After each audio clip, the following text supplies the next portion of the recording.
The most morally disgusting thing you've ever seen someone do. In Ireland, they have these teenage discos. They're brilliant and allow kids from all over to socialize in a genuine nightclub with club music, etc. Only difference between the teenage disco was no alcohol. I was 13 years old, out with the kids from my area. We headed for the bathroom and as usual there was almost a crowd to get in.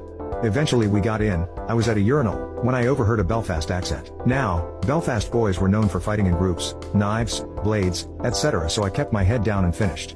I walked back to let my friend go when I noticed they seemed to be picking on a fella and wouldn't let them out of a cubicle. It was almost humiliating to watch. But, I walked out. I stood outside the door and mentioned to two of my friends if they were up for a scrap fight. One laughed, looked in and saw what was going on and said fuck that, as there was probably 8 or more Belfast lads in the toilet, not to mention how many others in the club that arrived in buses. I could hear the smack of an open hand slap and cackles of the Belfast lads and I basically snapped. I walked in like a little hard man, walked up to the biggest one I saw, jumped up and head butted him. Within seconds the toilets were full of teenagers punching and kicking everyone.